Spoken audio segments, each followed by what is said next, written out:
Hello. Today I'm going to talk to you about controlling thoughts and controlling your thoughts. So, when I was 8 years old, I was a little bit of a lonely, nerdy kid, didn't have very many friends. Well, then my family moved back east where I had no friends. So excited. Finally, the day came where I could prepare for a friend coming for a play date just for me, not my siblings, just for me. Had it all set, really excited, and they canceled. Well, didn't realize till I was an adult that created a bit of a pit in me that made me decide I wasn't going to feel that pain again. And I vowed to myself that I was going to prepare for the worst, that if something was planned, it might not happen. If I get in a relation, like the darkest things started coming into my mind. I was always a very curious kid and very imaginative. So those imaginations just became darker and darker and more harmful than good. So, what do you do when your coping mechanism, the wall that you've built to protect you from harm, is actually harming you as well? Well, I'll talk to you a little bit about some of that. How I became a mindful thought checker instead of a consistent and constant worrier. One, by re examining why I responded the way I did. Two, choosing what I thought about. And also, three, remembering who I wanted to trust. So, one, re examining why I responded the way I did. My family bubble took a long time to burst.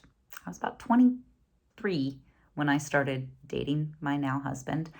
And that started our relationship in exposing my heart, exposing my brokenness to somebody that would push back and challenge it in a loving and caring way. I realized my thought life that I had developed was negative. I got to the point where I was able to say my method isn't working because I wanted to defend it for quite a few years. In an article by Gilboa, a specialist in decision sciences is stated as saying, analyzing our decisions is an essential part of our humanity. So all those insecurities, I had to protect myself from this pain of imagining the worst possible outcome, even though I was trying to use the worst possible outcome to protect myself from the pain.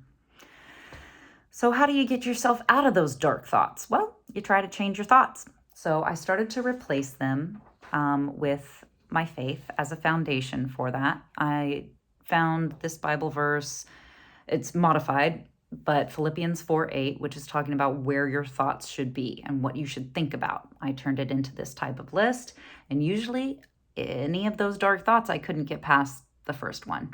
Is it true? Many times it wasn't. Also, this one was a really good one too, because you can judge people with your thoughts and think ill of them. And that one, though, is a bit added. So I found myself now in a much healthier place. I still stress a lot and I experience anxiety, but it doesn't control me the way it did. So, three, remembering who I should trust. Choosing to trust someone is very vulnerable. But it was stealing my joy so much to try to just distrust everyone and push them away, even those that were closest to me. Now, unless somebody proves themselves as untrustworthy, I choose to believe them and not let my thought life judge them. Boundaries is a completely other topic.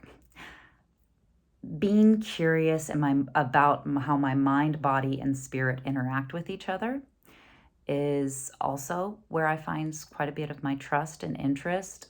Open to different ways of great thinkers, reading peer-reviewed studies, also a foundation in my faith.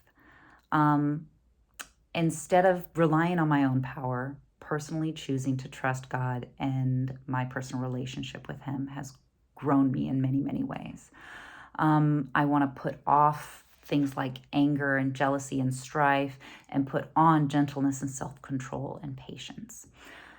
And that's in Romans 5. So in conclusion, Develop different ways to deal with your pain. Think about why you respond the way you do. Identify what you can do, and always consider who you should trust. Thank you.